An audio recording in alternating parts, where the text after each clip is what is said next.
Dans cette vidéo, nous allons voir comment créer un MNT à partir du module terrain de Mensura. Alors, dans un premier temps, on a bien sûr inséré, en l'occurrence là, un PDF d'un plan cadastral sur lequel on va avoir le relevé du terrain existant, et puis on a un projet qui va être réalisé après. La première étape, c'est d'ouvrir le module terrain et d'envoyer dans le module terrain les éléments dont on a besoin. Mensura est un logiciel qui fonctionne sur la base de modules, c'est-à-dire qu'on n'a pas besoin dans le module terrain d'avoir trop d'informations qui nous surchargeraient. Donc la première étape, c'est d'ouvrir le module terrain MNT ici, et de venir récupérer dans ce module terrain uniquement les éléments dont on va avoir besoin. Alors pour ça, on peut utiliser le gestionnaire de calque qui est ici, où je vais récupérer différents éléments qui sont insérés.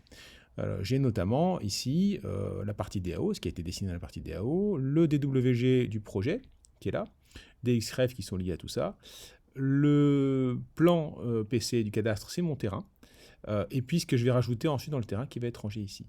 Je vais tout simplement sélectionner cet élément-là, qui est normalement mon plan cadastral, et puis je vais l'envoyer vers le module dans lequel je suis. J'ajoute ces calques. Hop. Et je ferme.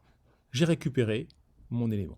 Alors des fois on peut ne pas le voir parce que simplement il apparaît avec une échelle qui est un peu différente. Dans ces cas-là, je vous invite à utiliser la commande zoom. Donc on peut taper tout simplement zoom ici dans la barre ici de recherche. Et puis on voit qu'il nous propose plusieurs types de zoom différents.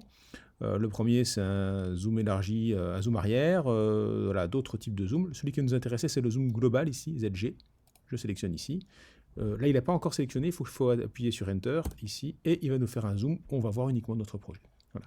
Ça, c'est l'une des manières de récupérer, d'envoyer donc vers le module terrain des éléments. Je peux aussi procéder différemment dans DAO, identifier que peut-être on a envie simplement d'avoir la trace, la polyline qui est ici, qui est la trace de notre projet. Ça peut être intéressant de la voir pour savoir éventuellement dans quel endroit densifier peut-être un peu plus notre maillage de points. Je peux la sélectionner ici une première fois et on a vu que sur Mensura, souvent c'est le clic droit qui va vous donner plein d'informations. Donc fais un clic droit ici et on voit qu'on a la possibilité d'envoyer le calque vers un module. Je le sélectionne et puis je sélectionne le module terrain pour envoyer un module terrain. Si je retourne dans mon terrain derrière, ici, hop, je vais retrouver ici la polyline que je viens d'envoyer. L'étape suivante, ça va être de dessiner nos différents points dans le module terrain. Première étape, donc on va dans modéliser ici.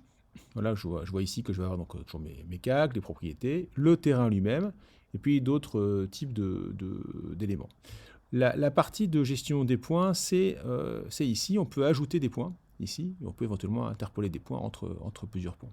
Donc si je veux insérer des points, je vais cliquer sur point ici, et puis je vais tout simplement venir dessiner mes points aux endroits qui vont m'intéresser. Alors moi ici, j'aimerais bien récupérer le point qui est ici. Pour ça, je vais faire attention aux accrochages aux objets. Donc je veux les éléments points, et puis je veux les éléments points qui sont dans le PDF ici. Voilà, et ici, je vais les récupérer ici. Je clique.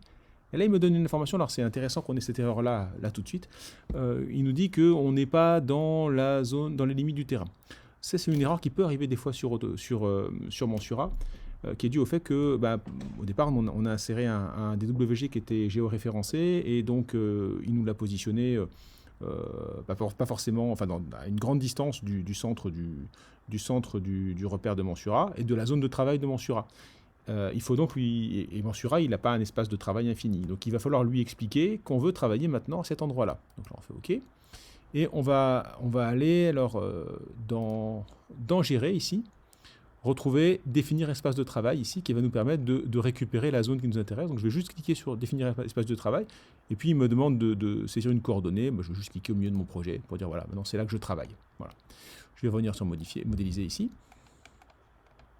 Et puis je vais ajouter des points, tout simplement. Donc je vais aller ici avec point, rajouter un point. Voilà. Ici je le sélectionne. Hop. Et puis je vais lui rentrer les coordonnées, ici donc 86, 34. Ça y est, il m'a rajouté mon point normalement. Ici, mon point est ici. Le point 3D. Alors, le problème, c'est que là, si j'ai fait une erreur de saisie, là, je vais pas me rendre compte parce que j'ai pas d'informations sur mon point qui ont été indiquées. Je vais demander à mon Sura de m'afficher tout ça, donc dans affichage ici. Et je vois que le point, là, ici, bah, je peux décider d'afficher à différents points le numéro du point et puis l'altitude du point. Je fais OK. Et puis là, il me demande de sélectionner les points qui m'intéressent. Moi, je voudrais celui-là, par exemple. En fait, je veux tous les points. Donc, je peux faire un clic droit ici, puis me sélectionner tous les points ici. Bon, ici, j'en ai qu'un seul, donc ça va aller assez vite. Et puis ensuite, puis Enter. Et je récupère un numéro de point, un matricule de points. Et puis une altitude qui correspond donc à mon point. Pour éviter d'avoir à faire ça à chaque fois, je peux tout simplement aussi dire affichage par défaut ici, et puis d'afficher les différents points à mon Sura. Je fais Enter. Et maintenant, si je veux créer mon point suivant, il va me proposer ici, donc 86,45. 86,45. Il me rentre le point suivant. Je vais rentrer un troisième. Hop. Ici. Et assez vite, en fait, mon Sura, il va commencer à trianguler mes différents points.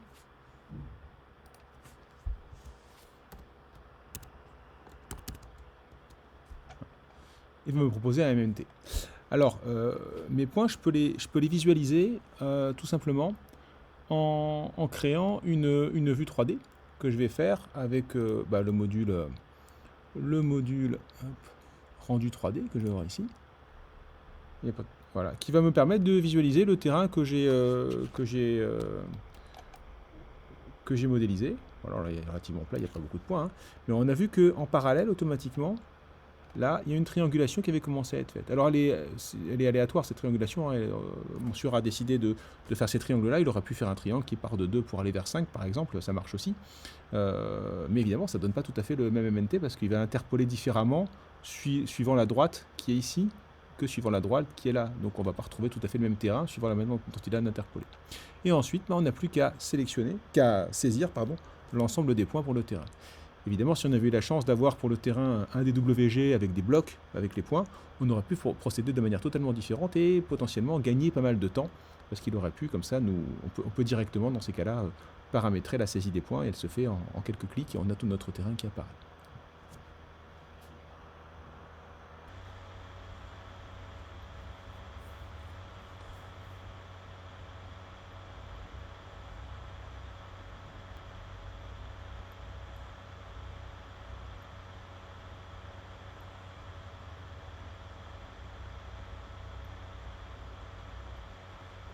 L'ensemble du terrain saisi, là, y compris la chaussée existante, le fossé qui est là, et puis on le déborde pour avoir les limites de la propriété du terrain.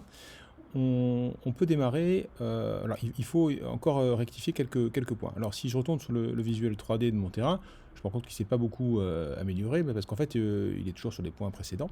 Donc, je vais régénérer l'affichage ici, voilà, pour récupérer l'ensemble de mon terrain. On voit qu'ici, il se passe des petites choses en partie ici, là, qui ont l'air de ressembler à nos fossés, à notre chaussée qui est là-bas.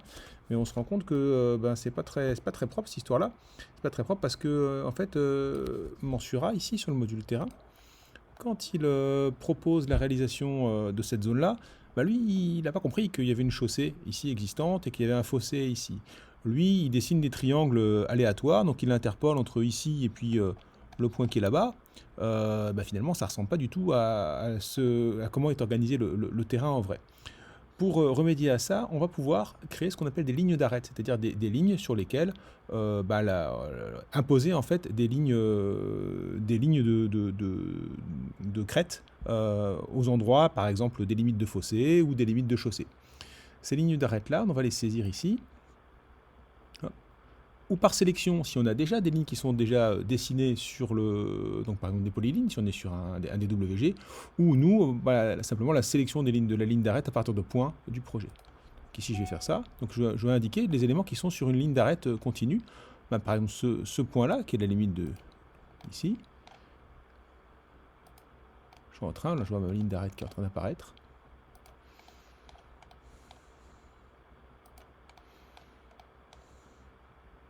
Ici, ça, c'est une des lignes d'arête.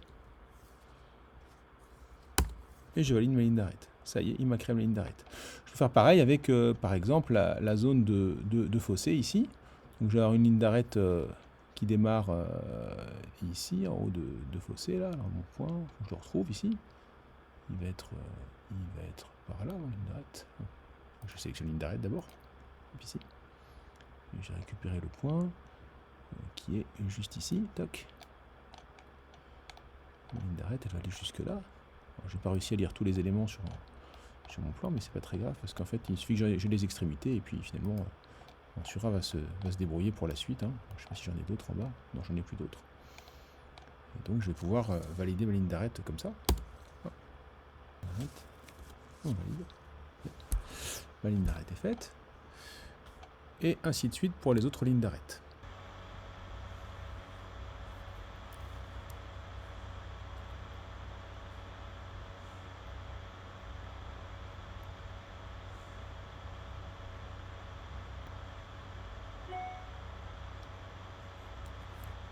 Différentes lignes d'arête ont été sélectionnées. Je peux retourner dans le module 3D, ici, régénérer l'affichage. Et là, je récupère quelque chose qui est quand même plus cohérent. Donc je devine le fossé. Alors, la ligne d'arête n'a pas pu être continue jusqu'au bout parce que j'avais des points que je n'arrivais pas à lire. Mais dans la zone qui m'intéresse, c'est-à-dire la zone de mon terrain, j'ai récupéré à la fois ma chaussée, par ici, et mon terrain, mon fossé et mon terrain qui est par là-bas.